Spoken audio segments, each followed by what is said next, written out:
But don't get it twisted though. 'Cause at first I was like, man, it's just so funny seeing the MCU's big baddie from phase 1 through 3 in a role like this. But then he had to still prove, he still showed and proved why he's the Mad Titan. Yeah, when he took on his children.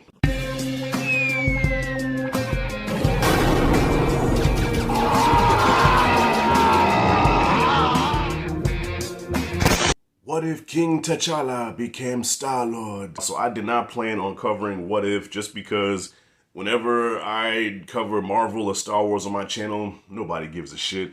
But I had to talk about this one. You know what I mean? This is probably the only one I was really looking forward to because I know this was the last time, the absolute last time we're going to hear Chadwick Boseman voice King T'Challa, all right?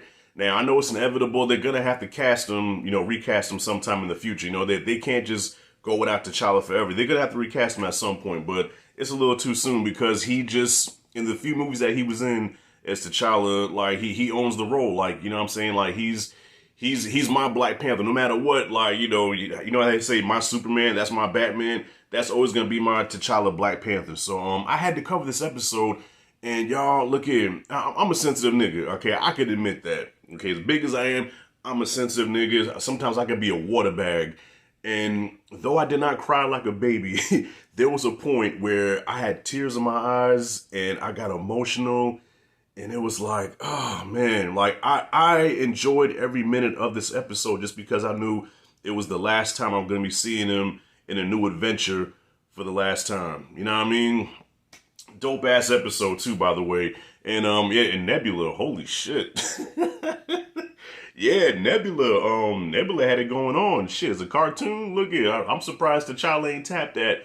So yeah, so this time around, yeah, they flip it where instead of getting Peter Quill, they get T'Challa from Wakanda, and Yondu gets T'Challa from Wakanda by accident. They were supposed to get Peter Quill, but they got him by accident.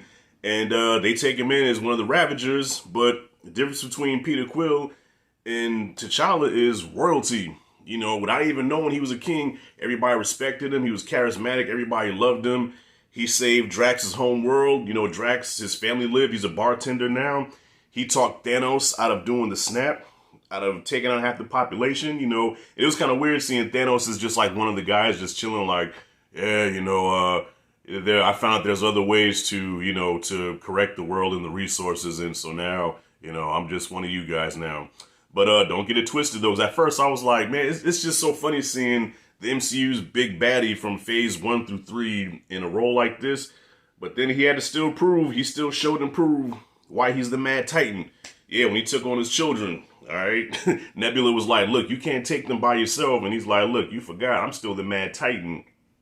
Did the damn thing. This is the same guy that bodied my boy, the Hulk, so he better do some goddamn damage. So yeah, the whole point of this episode was they have to get this what's that shit called, the something Genesis, the Ember Genesis. It's a nutrient. Let me see if I can say this right.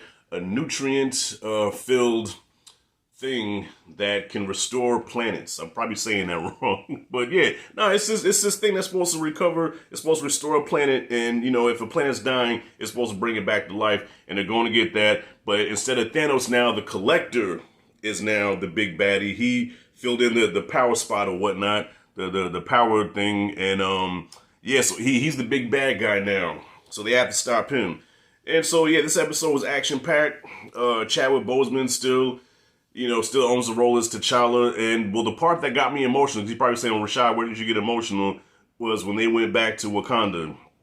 When they went back to Wakanda and that Wakanda theme kicked in and he was reunited with his pops and his moms, I was like, oh, man. I'm going to watch it again. I'll probably miss some things here. This is just a brief recap, just going off the dome and just my quick 2 cents on it.